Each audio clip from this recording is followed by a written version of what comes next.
Welcome to the Roadie Friday podcast with your hosts, Darren Makins and Jose Escudero.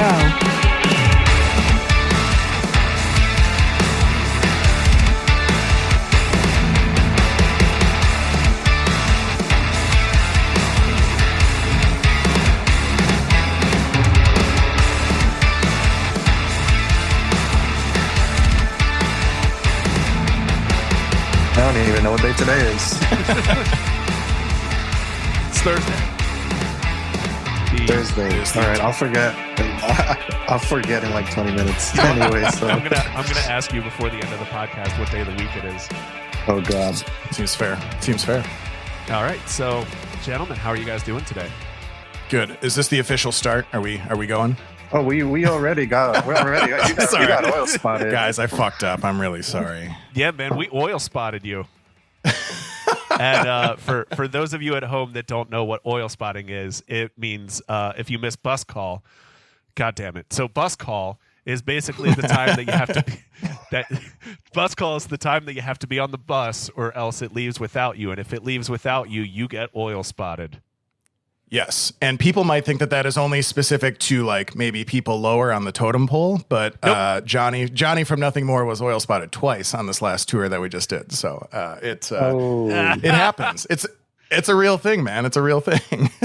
It happens. I have such anxiety when it comes to like deadlines or anything like that. I will never ever in my career miss bus call because like I'm always 3 hours early to bus call, and it's always like because I'm so anxious that I'm going to miss bus call. I totally get that, man. There was actually times on this last tour where I had a hotel as an option for me, and I opted, and we were leaving at like 4 a.m. or something, and I opted to just stay on the bus because I do have so much anxiety about like not only getting left behind, but then it's like it was really important to me to. I'm not going to say that I half-assed it on other jobs, but like this Nothing More tour that I did, and I was filling in for my buddy Brian that I think both you guys know. It was really important for me to do a good, and so I wanted to do a good job. So the idea of like sleeping in or getting left behind wouldn't exactly be exemplary on my part. Yeah. So I went out of my fucking way to avoid that scenario from ever happening for sure. Yeah. If it's if bus call is like earlier than like 8 a.m., I'll probably just sleep on the bus. Yeah, I don't mind. Like, there's a lot of tours that I've worked on where people were like, "Oh my God, I hate sleeping on the bus. I can't sleep on the bus." I love sleeping on the bus. Like, I don't mind it at all. Yeah, I echo that, man. Like, I was worried about it at first as well, with like just 50 different factors, but like, it was the combination of like pitch black, cold as fuck, constant like movement, like being rocked a little bit, like just everything about it. Like, me. Oh my God, I love all of that. I love like whenever they keep a bunk alley at like, Jesus Christ, bunk alley is the part of the bus. Bunk alley is the part of the bus where everybody sleeps, and it's usually 3-3 on one side and then 3 and 3 on the other. It's just set up like essentially a 3 high bunk bed. I love it when it's kept like 60 degrees, probably even 55, and I can pull my blanket all the way up, and then you have a driver that doesn't rock the boat too much, but rocks it enough that you can just be cradled to sleep. I gotta ask with this, it's a new show. Am I your first guest? Yes, you are the first one. You are our first guest. It's an honor. I'll send you a fruit basket or something. I appreciate it. I'm going to eat the shit out of that fruit basket, but you explaining the industry jargon begs the question, like, what do you envision I was going to say listenership of this show being? Like, what do you think the ratio is between people like us and then like people who are basically just fans of music and want to get like an inside look at how the sausage is made? Yeah, that's a good question. And like, I guess like as of right now, based on like a really, really rough, not even educated guess on the people who have reached out to me about it, I'm thinking like right now, like it's like 33% roadies. It's very specific. And no, but because it's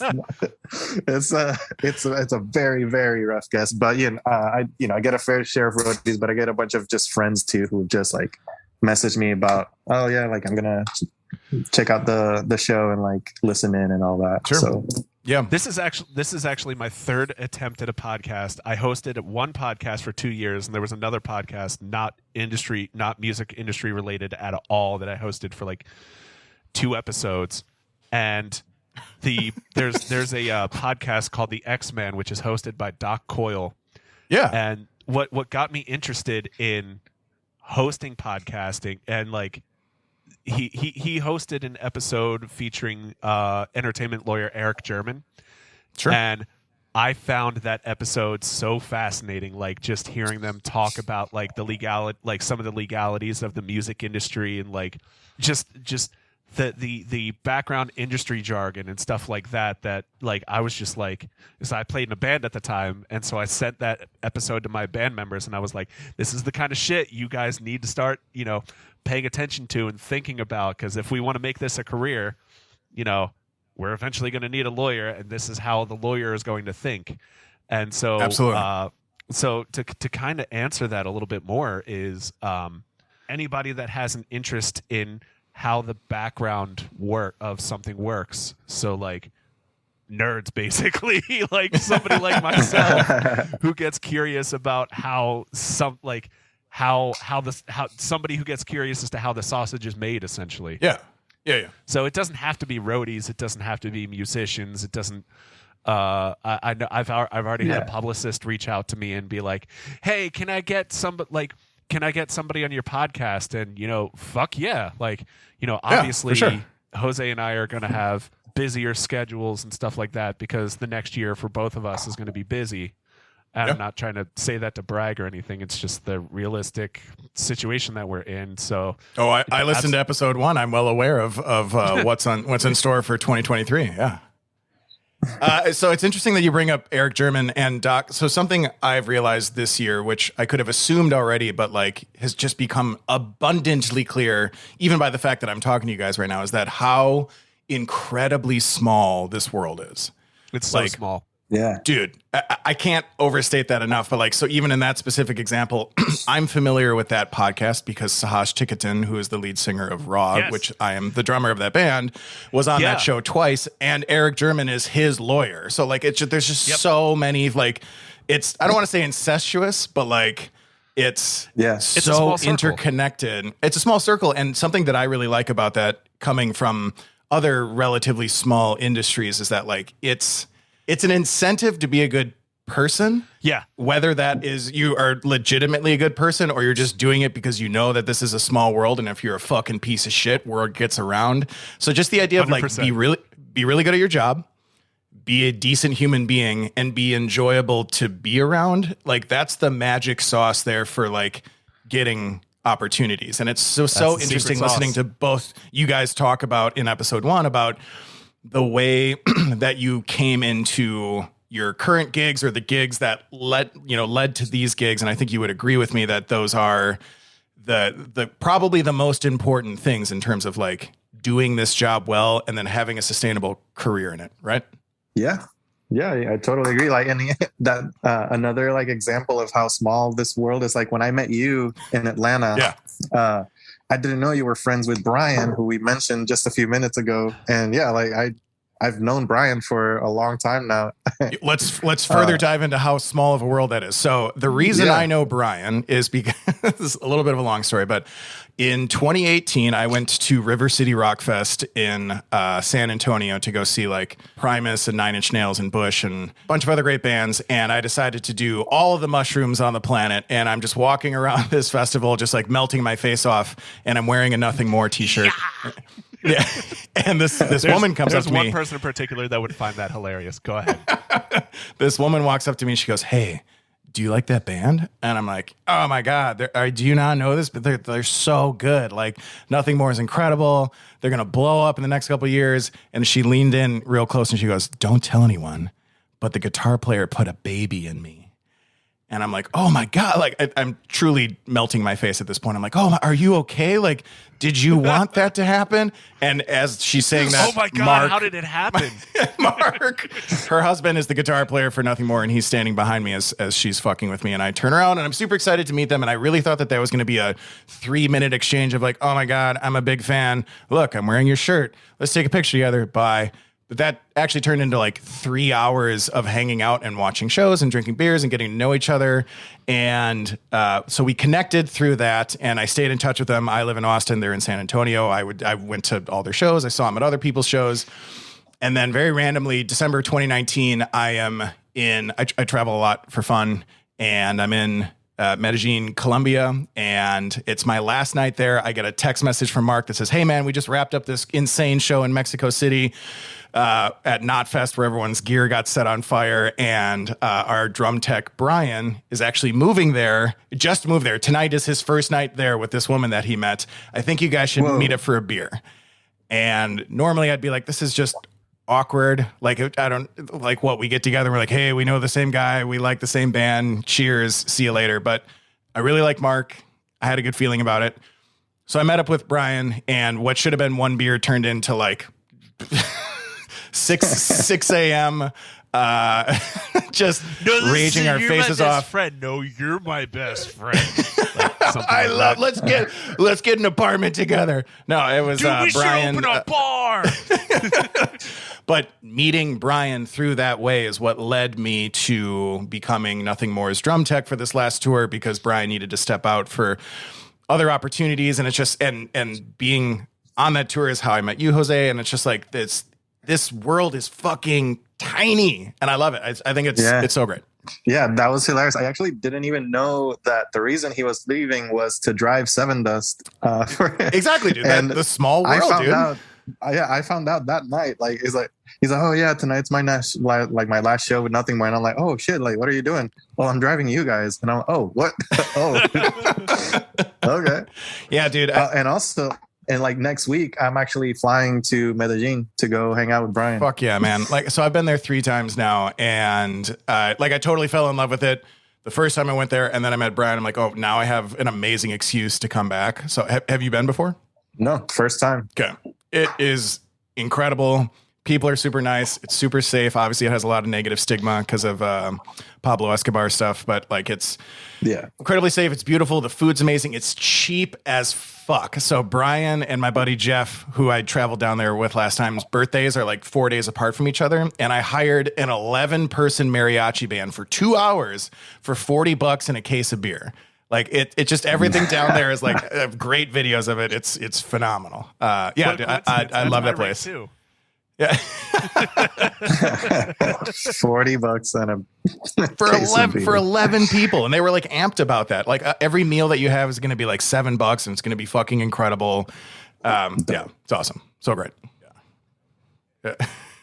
Yeah. The further I move into this career is I find out how small this tour is, this whole world is, because like, as soon as I mentioned that I was doing the Trinity of Terror tour, which I just got off of, it was like a 7-week run.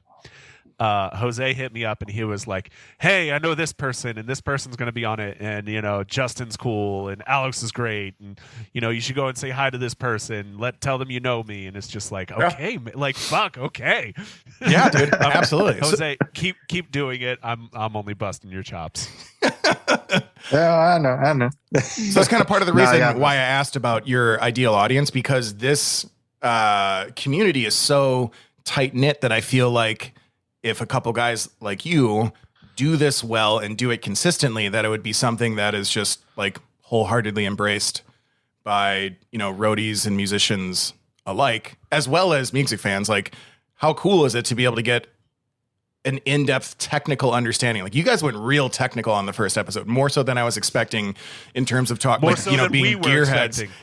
More so than I was expecting. We're talking about fucking dongles and signal flow. Okay, so a dongle is a little piece of gear that takes an analog signal and kind of converts it to a different analog signal, so that way you can plug like an XLR into a 1/4 inch, as the example that I put forward on that episode. And magic, yeah.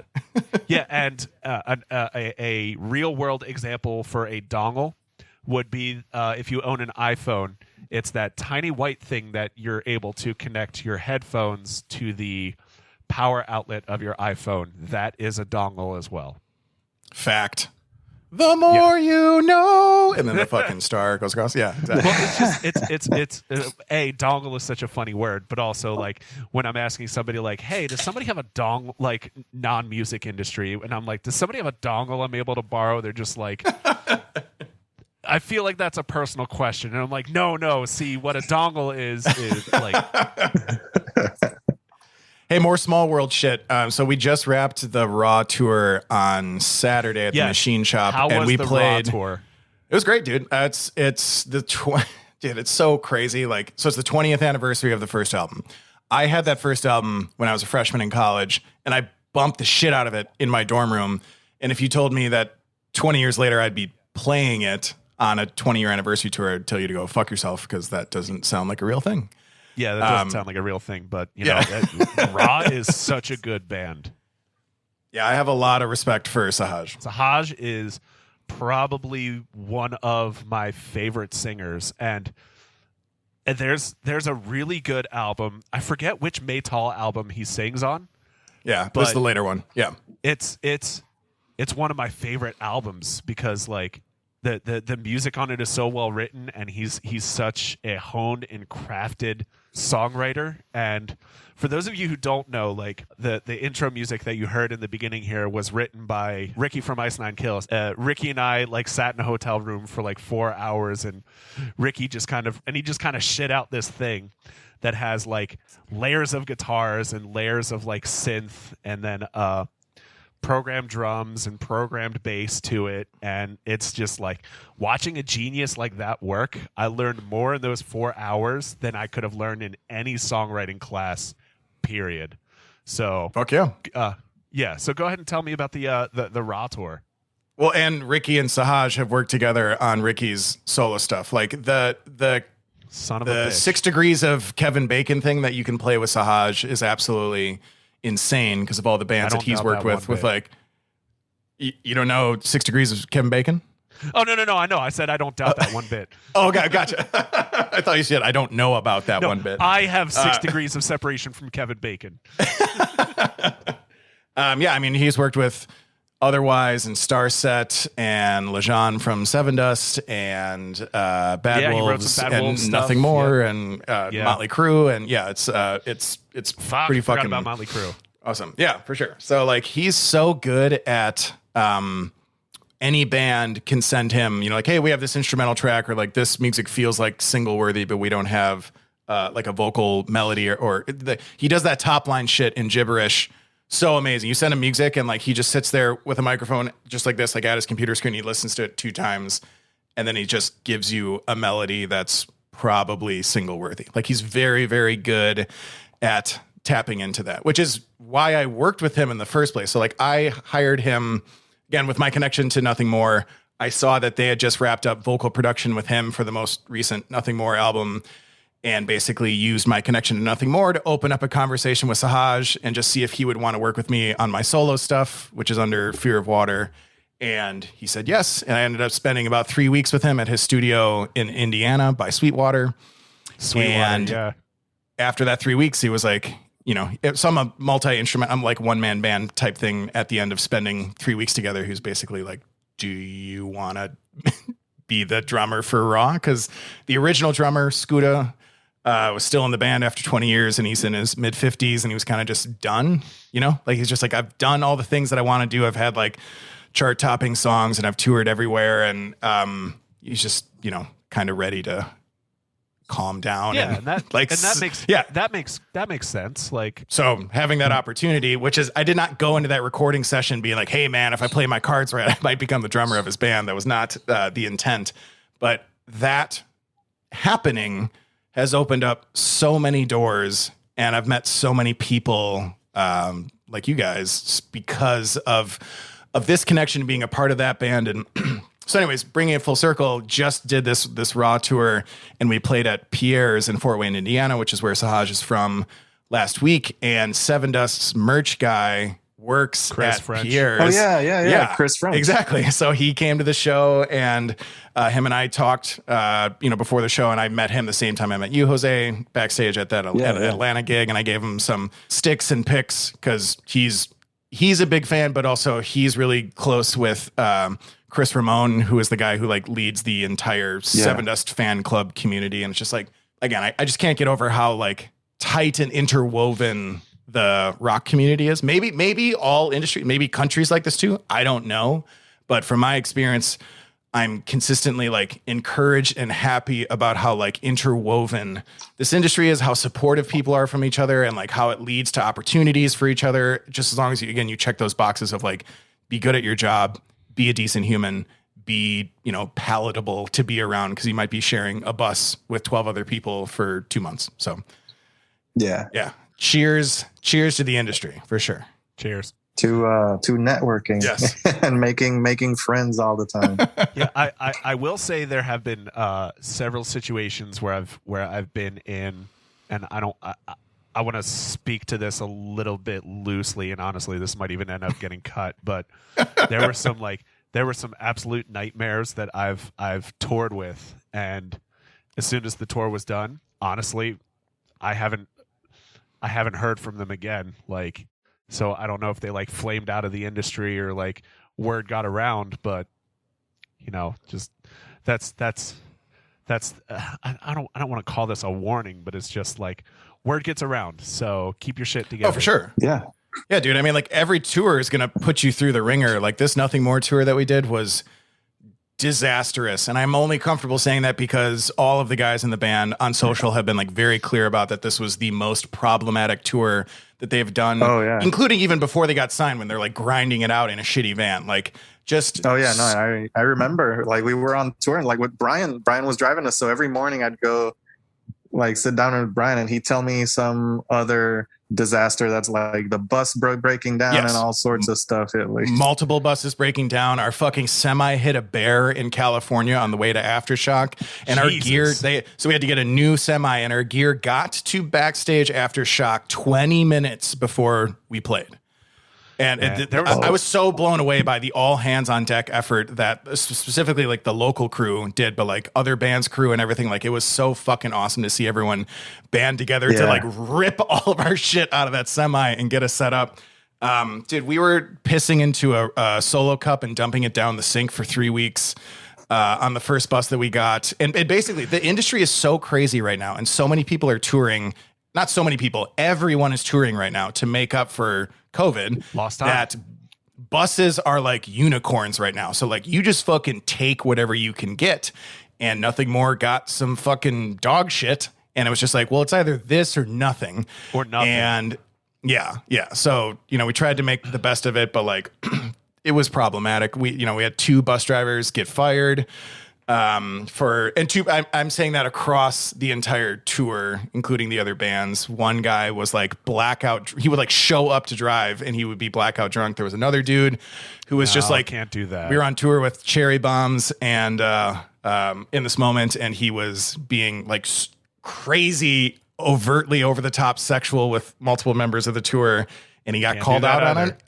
And his response was basically like, oh, you're not into it? Cool. Fuck you. You got 30 minutes to get your shit off my bus and I'm leaving. And dude had a job like 2 days later, when in reality, it should be like, you should get blacklisted, and maybe he will down the road. But like the demand for buses and the people who drive them is so fucking high that it's really like dictating a lot of how our collective touring experiences are happening right now. It's fucking crazy. I saw a post on Bobnet So Bobnet is a Facebook group that basically it acts like a job posting board for the touring industry, whether you're looking for front of house or carpenters or you name it. And they also share some really helpful tips. Like I actually used that group to Jose, you were on that tour. I used that group to kind of help research where we should park our bus at the Whiskey in LA. And and basically we just ended up leaving the bus there, like in front of the venue, like because the ticket was actually going to be cheaper than parking anywhere else. Exactly. So So, but the point that I was And we trying to didn't get a ticket. No, we did not get a ticket, which was incredible. You got to roll those dice. Yeah. So the point that I was trying to get to here, I saw a post on Bobnet, and they were just kind of saying like buses are almost completely sold out for 2023. Yeah. And like the move at this point, honestly, is probably to, if you can find a bus, probably buy it. Yeah. So that way, and not like there's another band that I won't mention because I don't know if they would want their private business out there. But there's a band that I know of where basically all of the members have a CDL and they own their own bus. So they just take turns driving the bus, which to me is absolutely insane. Like I couldn't imagine driving a show or playing a show and then driving a bus. Yeah, but some of the most like profitable bands out there right now are the ones who own. If you can own as much as possible, you're more profitable. So if you own, it's like Nothing More rents a lot of the gear that they tour with. Totally understand that. But like if you own your bus, you own your light rig. If you can drive your own bus, things like that, like makes an enormous difference in terms of what your profit margin is each 100%. Show. So like, yeah, I definitely understand the desire to do that. Yeah, you're not paying a bus driver $500 a day. Yeah, no, it's definitely understandable. I just, in my case, I don't know if I would be comfortable. Just like knowing that this guy could just fall asleep at the wheel. Yeah.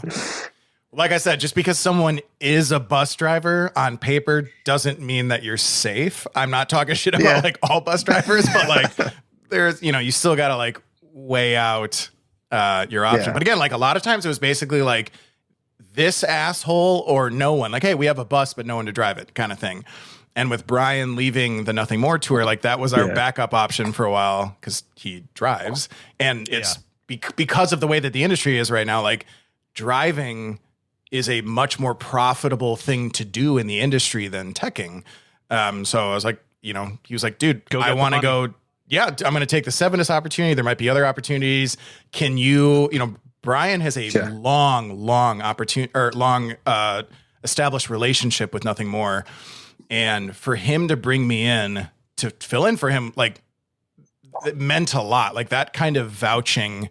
It's a very tight-knit community in the Nothing More camp. So it can't just be like, oh, this guy plays drums and whatever, he's available.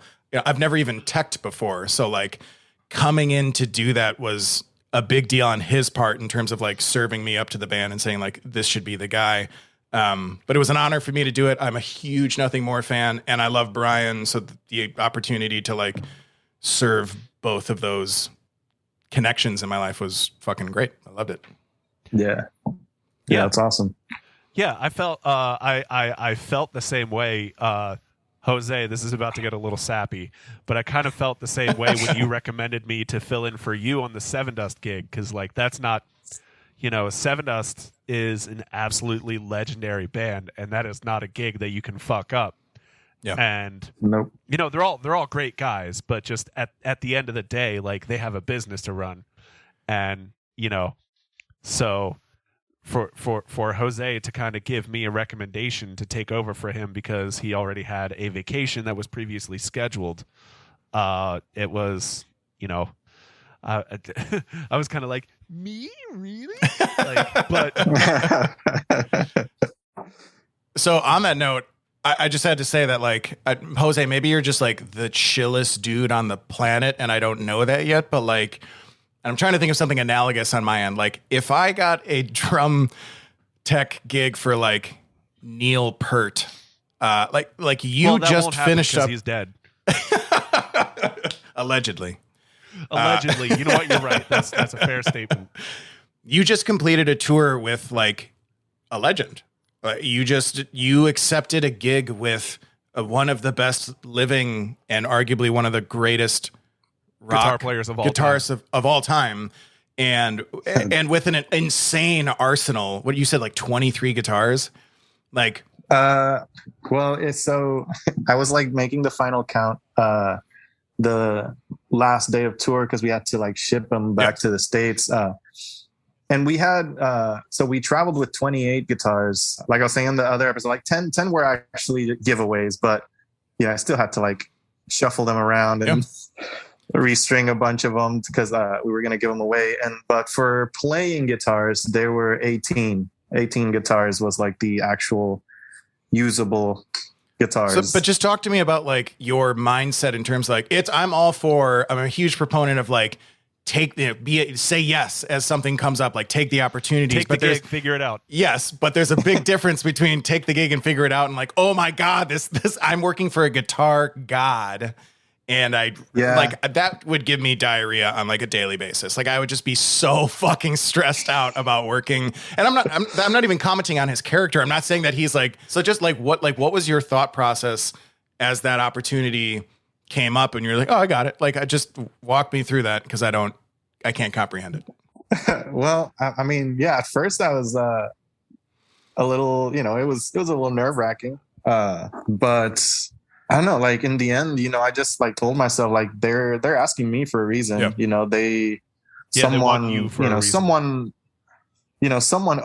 not me but someone thought I could do the job. And I was just like, well, if they think I can do it, I'm just gonna go for it. Right. So, and yeah, at least like another thing that like put me at ease was we had 9 days of pre-pro. Sure. So yeah, that's huge. That's something I'm not used to. So, I was like, okay, I'll have like several days to, see the gear, get familiar with it, come up with a game plan for my day to day. And that's just how it went. Just like kind of like went back to believing in my instincts as best I could. You're a bigger man than me. I would self-doubt to the point of I would get that paralysis through analysis type thing and be like, someone's got to be a better fit for me than this based on their experience because they've been touring with Clapton or something, and I'm gonna just bow out. So my hat's off to you, man. I think it's fucking awesome. Thanks.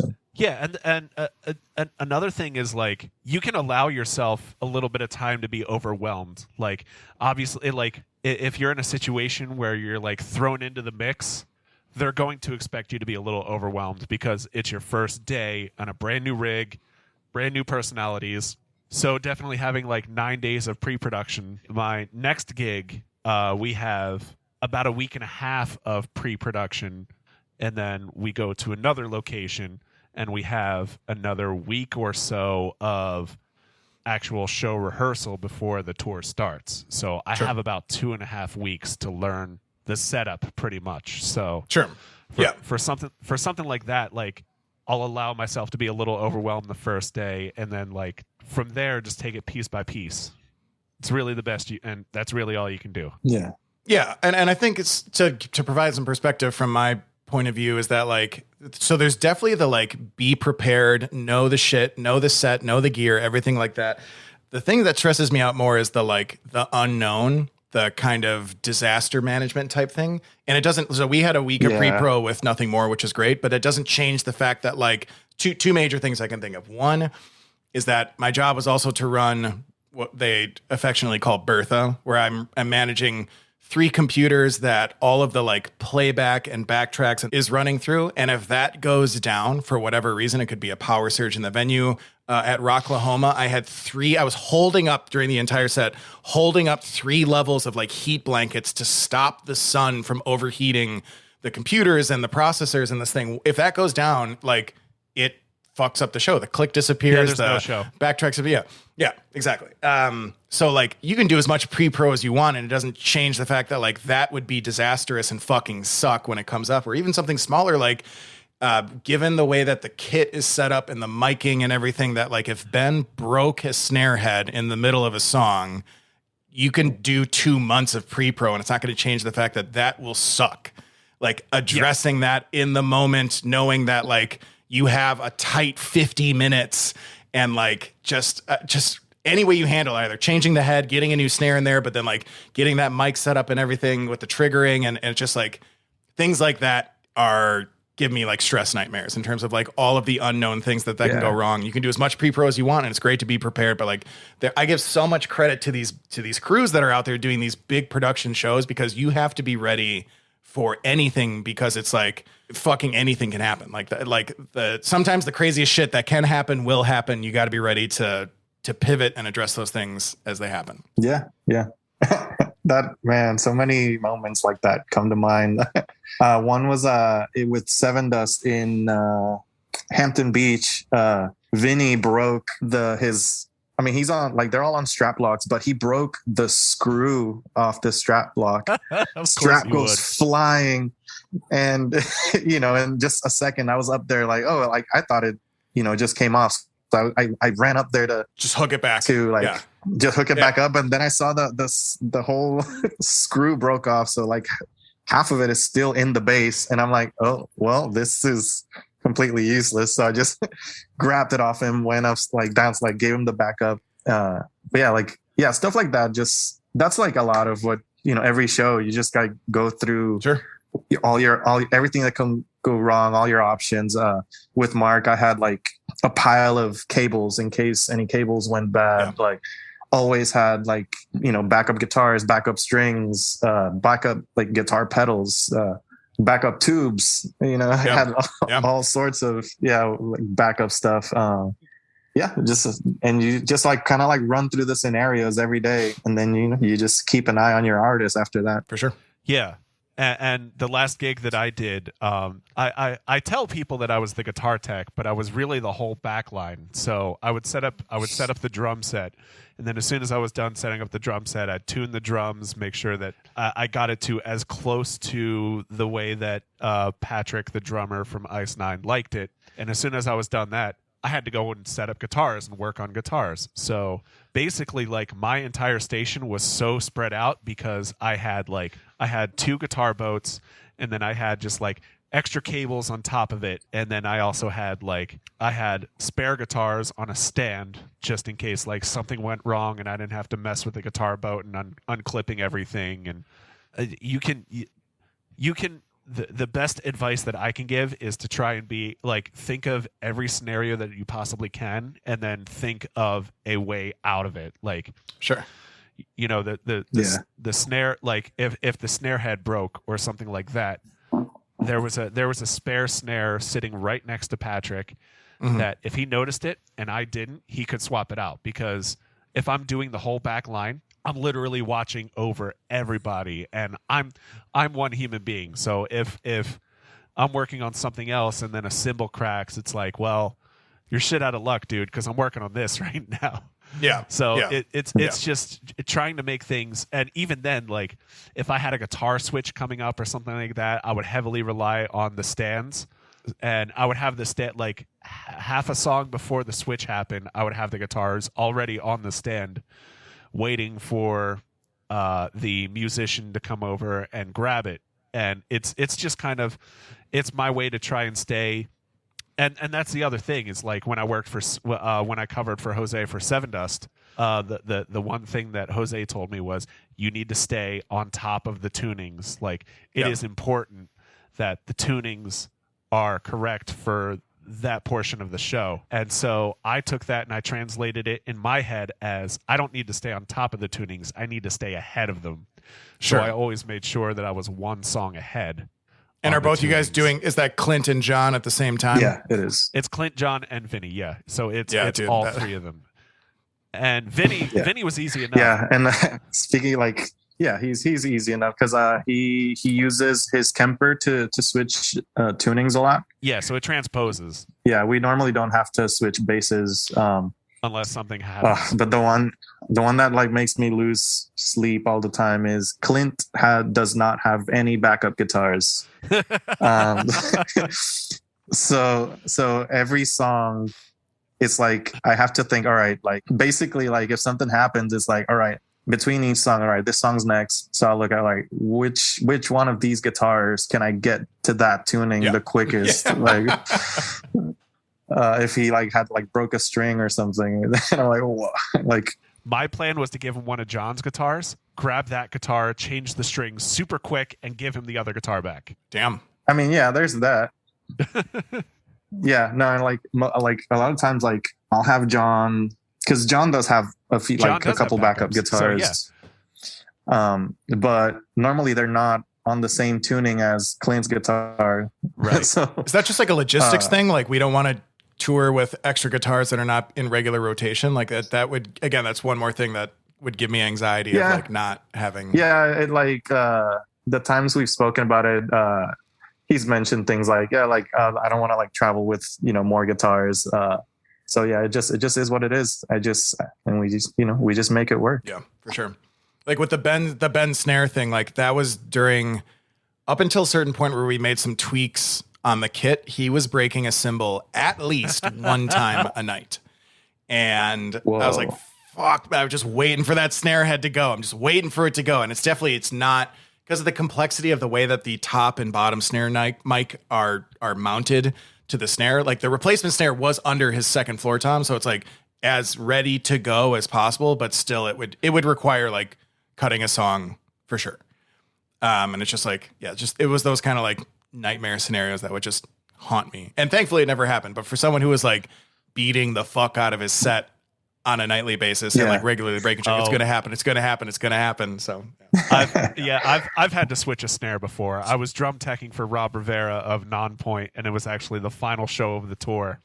Oh shit. And he hits hard. And he's one of the hardest hitters I've ever met in my life.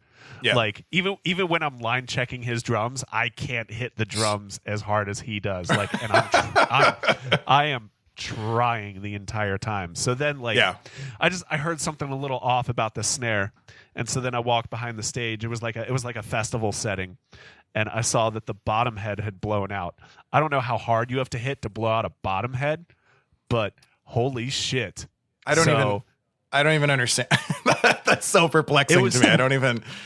Wow. Yeah. So then thankfully there was a snare like sitting there waiting for him, and I ended up switching out, and I turned around to Elias and I was like, "Hey, entertain the crowd for a bit." And I think he talked about White Claw for a while, but it's worth talking about for sure. It's worth talking about.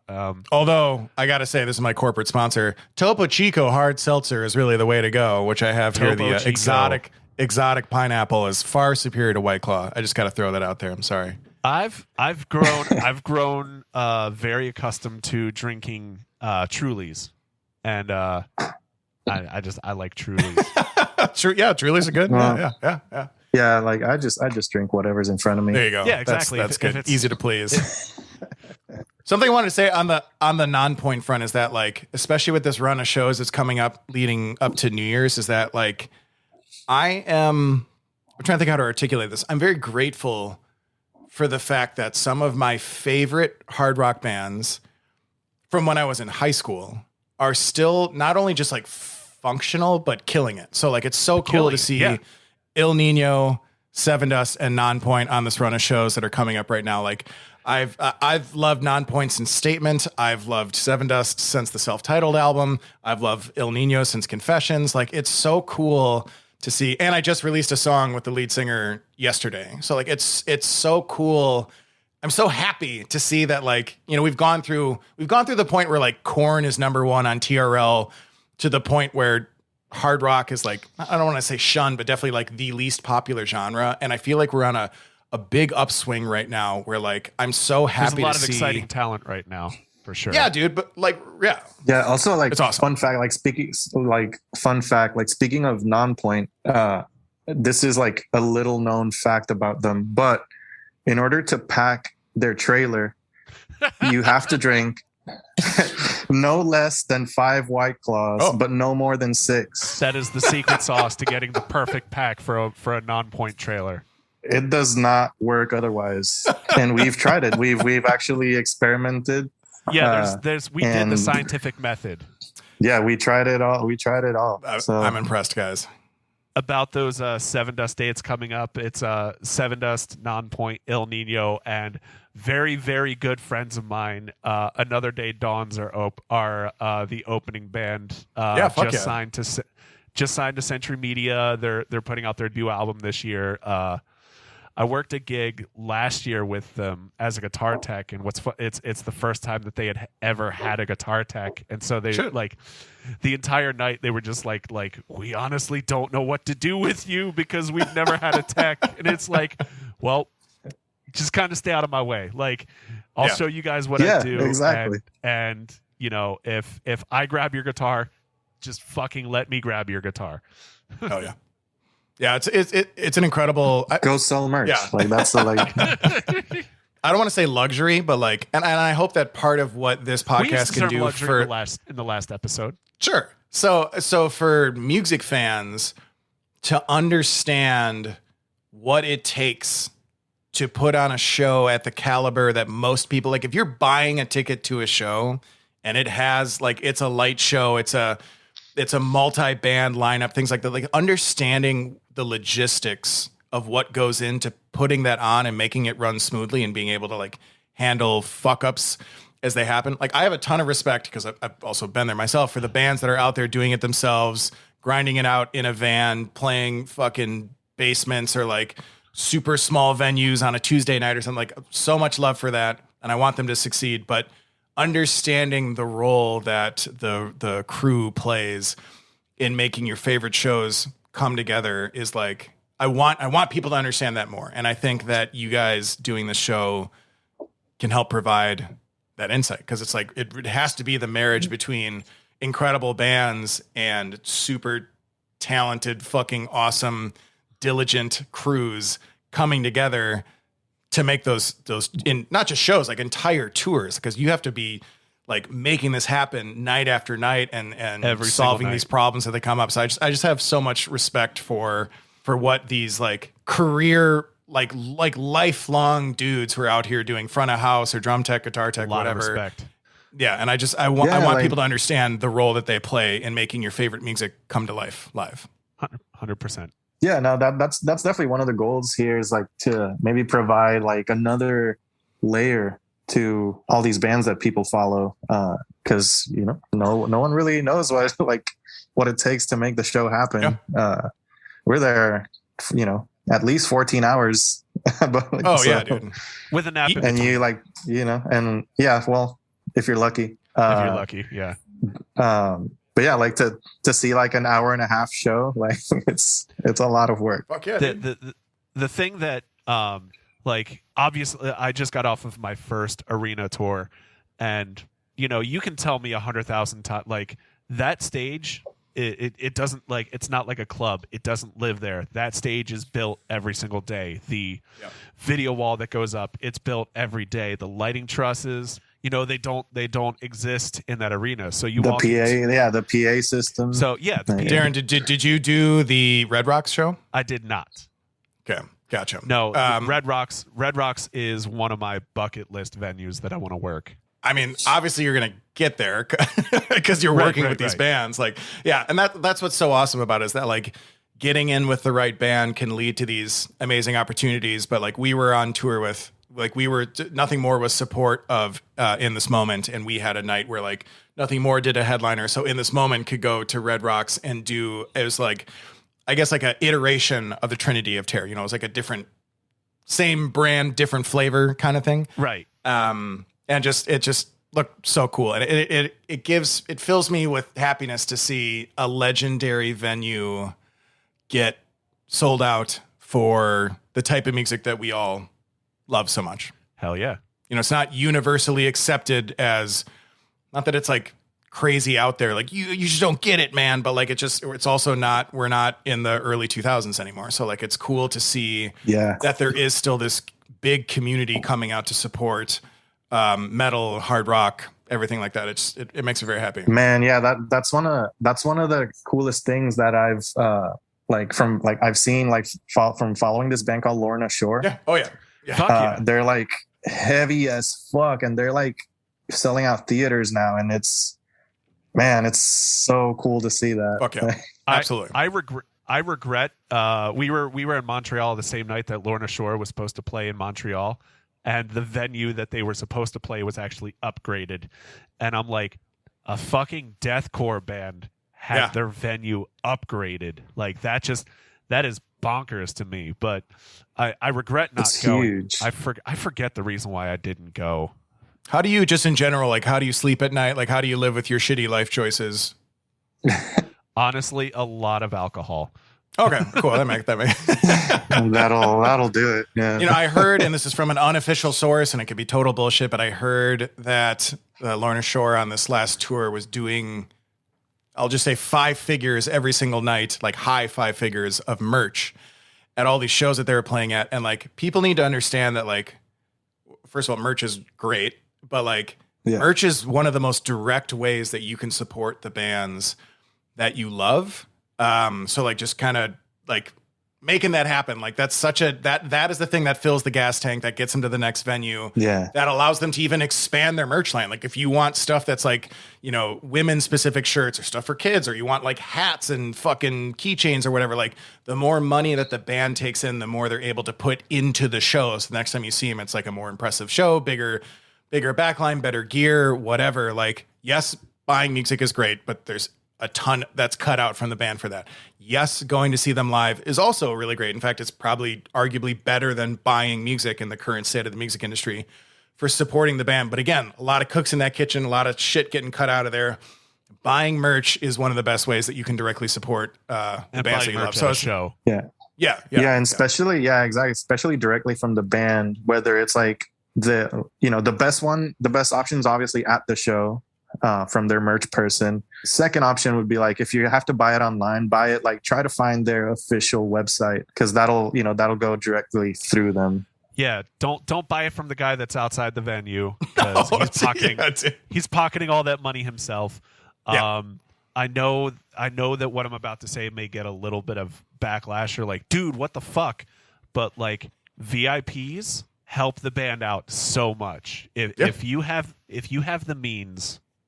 And they greatly appreciate it. But, you know, if you see a VIP package for a tour and you have the means to do it, because A, it's something that you get to tell your friends, and B, that's another direct income source that the bands get. It's not going, I mean, obviously managers get their 15% or whatever, but that's not, like, the booking agent is not getting that money. The crew members are not getting that money. That is money that you're paying almost directly to the artist. Like, you might as well just hand them the $100 yourself. Here you go. And I know that there's a lot of bands that are trying to figure out different ways to make VIPs more exciting. For example, the most recent the tour that I was just on, instead of it just being like, you know, so what do you do for a living? Like, oh, how long have you been a blacksmith? Like, stuff like that. They made it. They played a trivia game, and so like basically they split up. It was three bands on the VIP, and like each one was a team. And they were asking the bands these trivia questions, and they were also taking the VIPs and splitting them up into 3 groups, so that way, like, you were cheering on your team or whatever. And it was just, I thought it was a really neat twist to the whole VIP thing, instead of just sitting there and asking, like, how many kids do you have? Oh my gosh, he's a high schooler. That's so great. For sure. Guys, I have a question for you that I want to posit, and I want you guys to answer. I'm very curious to know do you think it's, I'm not going to say mandatory, but what value does it add to the crew if everyone in their respective crew positions is a musician, as opposed to someone that has like the technical understanding of the physics and the construction of a guitar? Like, I know how to restring and tune a guitar, but I don't play the instrument. What role do you think being a musician plays for each of those positions? I think they're equally important, to be honest with you. That's an interesting question. It is an interesting question, but like, if you don't know, like, okay, Jose, you know this for a fact. I am sometimes a drum tech that has no idea how to play drums. Like, I can hold and it's not great. There's Eddie Mead, who's like probably like one of the best drum techs in the industry, and he is not a drummer, but like I said, like, he's one of the best out there, and so yeah, like, it's definitely not necessary. I can definitely understand, like, as a drummer, in fact, like, I think like drum teching and guitar teching would be a little different, in the sense that because the drums, like, every drum can like change heights and positioning and all that, and that changes so much from drummer to drummer that you as a drummer could like kind of like be biased for certain things, or like tuning the drums a certain way that isn't necessarily the way your artist would prefer it. So being someone like Eddie, for example, who, you know, doesn't like play drums every day, he can like, he's way more open, I think, into like just exploring what his artist like preferences are. For me, from a guitar player's perspective, yeah, I guess I don't know. I'm not sure it is that important to be a musician to be good as a tech, but something I feel that I bring to the table is, you know, because, you know, like initially I do kind of like do my setups like based on like what I like, and like maybe paying attention to like where my guitar player's like feet are, which is, you know, like, oh, is he gonna like kick a cable? Is he gonna step somewhere that he's not supposed to? And like that's stuff that I think about, because it's stuff that I feel like maybe I would do if I was like in their position. The reason that I partially disagree with you, Jose, is because like if you're a guitar tech that doesn't know how to play guitar, I know how a guitar is supposed to feel when I play it, and so therefore when I'm in the middle of playing a guitar and I notice there's a dead note, or if I notice something feels off, you know, there's no other way that you're going to feel that other than playing the instrument. And as for a drum tech, I tell people, if you can build IKEA furniture without instructions, you can be a drum tech. Because it's like day one of me drum teching for Ice Nine Kills. I think this Patrick wants to be on the podcast, so I think this is a story better suited for him to tell. But and he'll tell you the long version, but the short version is that he had no idea that I was his drum tech, and so he was annoyed that I was like going around and touching his set and trying to figure it out. And so then I had to tell him multiple times that I was his tech until he finally goes, "Oh," and so like it's but. I personally feel as though it's equally important to be a guitar player in order to be a guitar tech, because like if I'm going through and, you know, I one of the things that I like to do when I'm starting a new gig is a perfect example. I did a one-off gig with Filter in Utah, and the first thing that I did as soon as I got my hands on the instruments, instead of doing any adjustments or anything, I played each one for a little bit, and I made mental notes, and I was like just taking mental notes and saying like, okay, this is how this feels, and I'm pretty sure that he's had this set up before I came into the picture, so this is probably how he likes it. This isn't how I would do it, but you know, I'm not the player, he is. So then after that, like, you know, if it's a more sustained gig instead of just a one-off or something like that, I might have a conversation like, do you like the strings that high on your bass? Yeah. And it's like, that's how I prefer it. And it's like, okay, this is really high, and it's gonna mess with the intonation a little bit, but sure. You know, okay. So was that a festival gig or something with Filter? It was. Yes. It was like.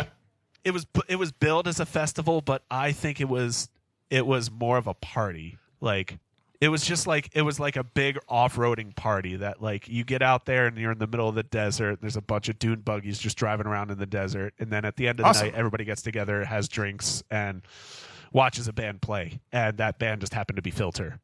Oh fuck yeah! So they were the band that was there. They were the headlining band for the Saturday show. It was like a 3-day long festival. And like originally when I got the gig, I was like, I saw the itinerary. I opened up Master Tour. Okay. So Master Tour is basically, it's an app on your phone, and it's just kind of outlines the schedule for the day, as well as like your schedule for the upcoming shows. And, you know, just it's like when sound check, where's the hotel, like everything that you need to know. Yeah. All the information that you need to know. Check Master Tour. So I open up Master Tour the first before I get there, and I notice that like we do sound check, and then as soon as we're done sound check, we take a van right back to the hotel. And like in my head, I'm like, but what if I want to walk around and explore the festival a little bit? Like I like when I do these festivals, I really like walking around, checking out the tents, seeing, you know, I like walking around. Anybody that's been on tour with me knows I like walking around. I will take an hour of my day to be by myself to just go and walk wherever we are. Yeah. And so I get to the festival and I'm like, oh, this isn't really a festival. It's just kind of like an off-roading thing. Yeah, I don't want to walk around in the desert by myself, so I'll probably just go back to the hotel and sleep. I fucking love Filter. I did the title of record and the Amalgamate are two of my favorite albums of that time period for sure. And they're fantastic. They're such nice dudes. Like Richard is one of the nicest guys I've ever met. I was curious to get I sent this to you earlier, but curious your thoughts on this Loudwire article, which is titled "Bands Who Have Admitted to Using Backing Tracks," and which is specifically inspired, I suppose, by the an incident that occurred with Falling in Reverse. The Falling in Reverse thing. Yeah, earlier this year where they had to cancel a show because the reasoning for it and the way it was presented, I think, are different.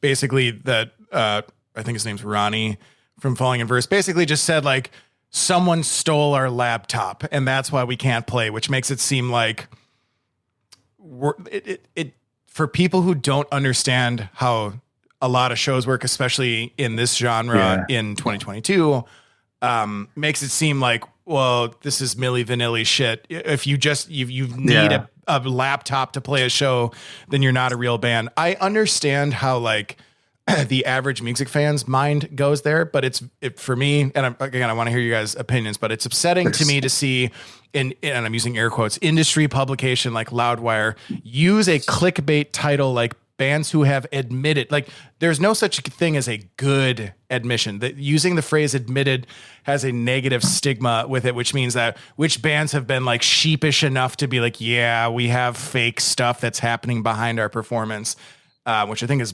bullshit. And the list itself is stupid. Even the image of like, this is the head image on the, I don't know if you can see that. It's Ronnie singing and then like, a tape to tape reel next to his face with an arrow basically indicating that like you're not hearing real music. And the list is like 5 bands long, including like 2 hair metal bands. And I think that there are way more bands who I'm not going to say admitted, who are just like transparent about the fact Shinedown is also on this list, but like bands that just anything from like, we use a click track to, yeah, we don't hire a 30-person choir to go on tour with us so we can perform these ghost songs or whatever. The fact that this one incident has turned into this like pushback of like, oh, you're not a real band if you play with backing tracks is pretty fucking frustrating to me. So I'm curious what you guys think about that. Yeah. I mean, like the things like with one, I don't like calling them back. Like I call it playback because there's just so much more that goes into it than what people hear. There's layers to, because it makes the show and the songs, sound cooler, which is it fills it out. Stuff like the click tracks in there, stuff that you feed it like the time code to front of house so that like the lighting show can happen. Exactly. And then and for bands like that have a show as big as Shinedown, that can mean, the difference between like life and death when it comes to like pyro cues and stuff, exactly. And honestly, the list is way shorter for bands who don't use playback. So get over it. Sure. Just get over it. There's only one band that I've worked for that doesn't use tracks at all. And they sometimes play to a click, but there's absolutely no tracks to it. I think if you're open and transparent about it, it's fine. Like, and like not everybody, I'm using this expression for a second time, but not everybody wants to know how the sausage is made. It's a lot easier to accept if you think of a concert nowadays as more musical theater than a performance.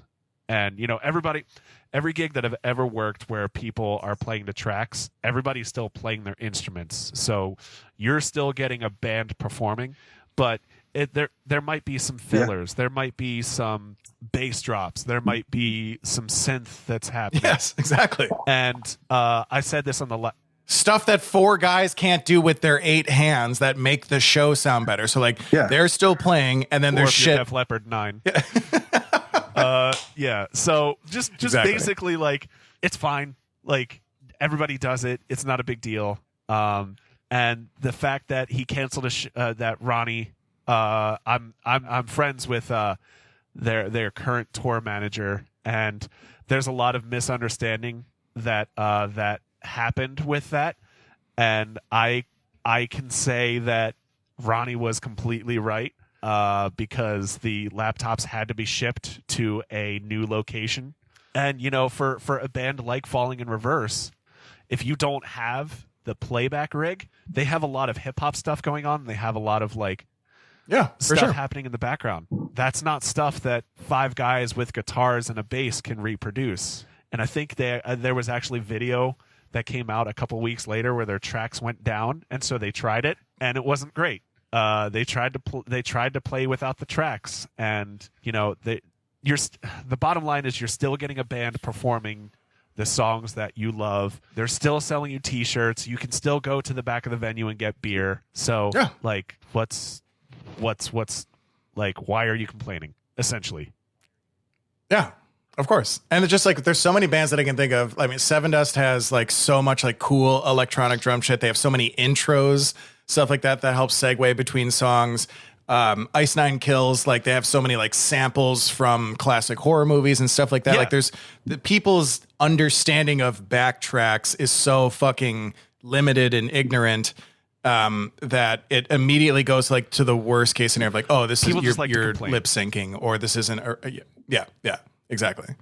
So it's frustrating to see someone like Loudwire basically feed into that, whether it's ignorant journalism because they want the clicks. The person writing it literally doesn't understand how it works, or they just want that. That either way, it's frustrating because it's you're not doing anything to elevate this category, that the whole fucking genre that defines their existence. Don't shit on it that way. That just seems very stupid to me. They could have taken that opportunity to educate. Instead, they're just hey, this one band fucked up. Let's talk about other bands who haven't. Yeah, that's very weird to me. I don't get it. And I said it on the last episode. It even gets to points where Ice Nine Kills, their guitar players don't have pedal boards at all. All the switching, going from clean to distortion to lead to delay to all of it. It's all the patches, it's all in an Axe Effects, and MIDI does all the switching, and that all comes from the time code. And the reason that they do that is because they have actors on stage, and they have cues where guitar players need to be back here because there's something happening in the show where the guitar players need to create room on stage so that way the lead singer Spencer can kill an actress behind a shower curtain. And so therefore the guitar player won't have access to that part of the stage. Oh, but I have to change it to clean at that time. What do you do? Oh, you just put all the switching into the time code of the show, and then you don't have to worry about pedal boards. I didn't set up a single goddamn pedal board for 6 weeks, and it was nice. Yeah, dude, for sure. That's a great way of saying it. It's just this is what goes into creating the performance that you want. You want it to be entertaining. You want it to be seamless. You want it to sound incredible. You want to feel the fucking kick bass and the 808s in your chest. You want the guitars to be huge. You want the vocals to be amazing. And people have been listening to the albums for years, they want to hear it sound like the album. That's what they want to hear. So so how do you make it that cool? You use playback. Nope. You just got to be better musicians. That's how. But these are all to argue. I know you're kidding, but to argue that point, because somebody will argue that point. These are fucking world class musicians, and they're still if you go to a show and you see a lot of the Ice Nine stuff is very technical, and there's a lot of there's a lot of runs, and there's a lot of they are a metal band, and they are the best of the players of musicians in the world. They're still they're awesome. Still playing their instruments every single night. So you're still that lead run that's happening. That's 64th notes at 220 BPM. They're still playing all those notes. So I just stop complaining. It's fine. I guess is the too long didn't read. It's fine. Stop complaining. I think even people understanding that, I want to think of a more modern example, but to something that's more prevalent is so like U2 is very synonymous with this kind of eighth note triplet type of delay that's on a lot of these guitar riffs where it has that like ticka ticka ticka ticka. He's playing a kind of a straightforward quarter note thing, but it has this delay thing that makes it sound super full. And not only does that require some technical specificity for it to be in the rhythm that it should, but then for a band to perform with that in unison. So With or Without You sounds the way that you want it to sound, requires them being in sync. And when you're playing in a fucking arena and shit is, you have, $800,000 worth of speakers in front of the stage. Exactly. So it's just like, I just want people to understand like what goes in to your most favorite concert being your most favorite concert because of the technology and because of the team that's behind it, making it happen, which of course is only happening because you have these world-class performers writing these amazing songs that brought you out in the first place. But to just think that like it just materializes out of thin air because they're good musicians is stupid. So I think being transparent about some of this stuff can really help people understand and better appreciate like why some of these shows are so fucking incredible, because it's complicated. Yeah. Hell yeah, girl.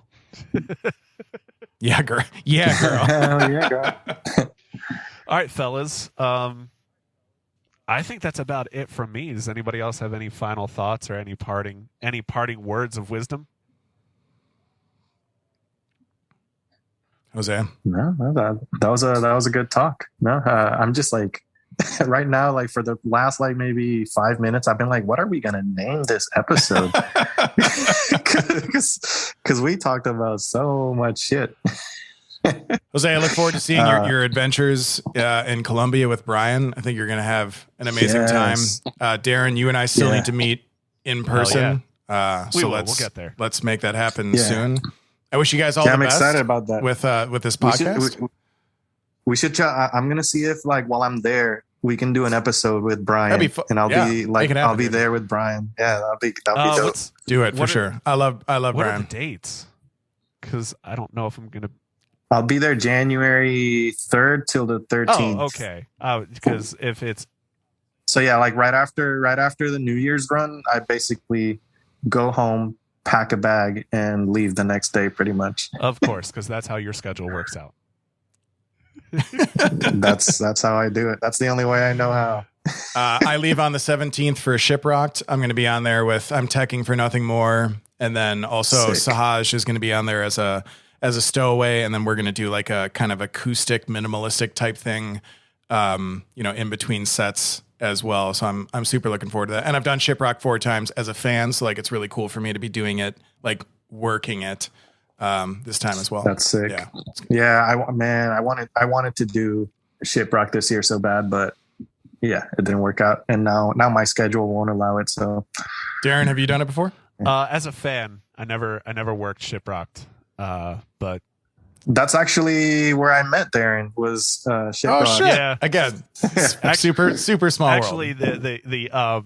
it was after my tenure of being Non-Points guitar tech, and it was his first tour as Non-Points guitar tech, and so like nice. And so London, our tour manager, like we're all sitting at a table. I'm sitting at a table with her and Nick, and then the story will be quick. I'm sitting at a table with her and her fiance at the time, Nick, and Jose is invited to sit down, and London goes, "So are you guys going to fight?" And Jose is like, "Why would we fight?" Yeah, so we got up and we got on stage and we fought it out. We nice dude. Out, like just fucking fisticuffs, bro. He's very violent. Like, have you ever seen the chicken fight on Family Guy? Oh yeah. That's how it went. It went on for 20 minutes. Yeah, it was fucking great. Yeah. Any rate. Yeah, you don't know this, but Darren and I are very violent people. Dude, you should do an episode where you're in the same room and you just beat the fuck out of each other, and then there's like live commentary. I think that would be Jose doesn't want really enjoyable to listen to. Jose does not want these hands.